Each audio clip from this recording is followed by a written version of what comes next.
Alors aujourd'hui, je vous propose une petite recette de gâteau italien à l'huile d'olive et au jus d'orange.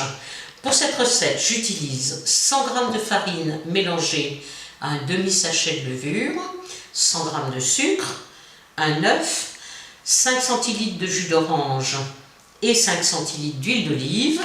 Je mets aussi du zeste râpé, une cuillerée à café environ, et une cuillerée à café ou deux de zeste confit. J'utilise aussi du sucre glace à la fin de la recette pour enrober la pâte.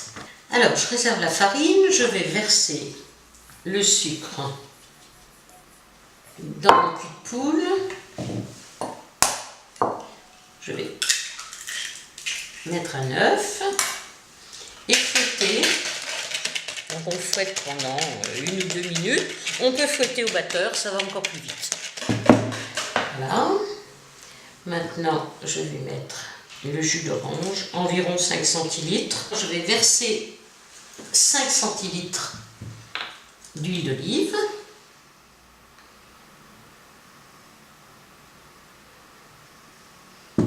Et j'incorpore une cuillerée à café de zeste. Je mélange.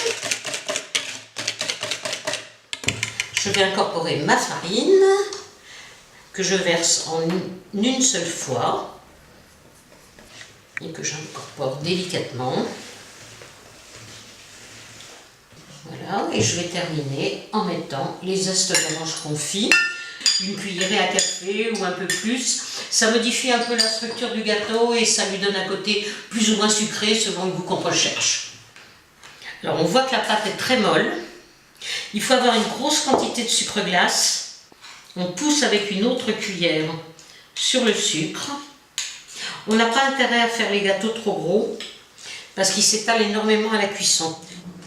Alors ma plaque est prête, ce qui est intéressant c'est de faire plusieurs plaques à la fois et de les enfourner tout en même temps. Je vais les mettre au four. Le four est à 180 degrés. Ça cuit entre 7 et 12 minutes, mais ça dépend vraiment des fours. Il faut les surveiller. Les petits gâteaux doivent être à peine blonds. Et voilà le résultat. Les petits gâteaux sont sortis du four. Ils sont juste blonds comme je vous l'ai dit. Ils ne sont pas trop colorés. Quand on les sort du four, on attend 1 minute ou 2 avant de les enlever avec une spatule, parce qu'ils sont quand même très très mous à la sortie du four. Et voilà, vous n'avez plus qu'à vous régaler.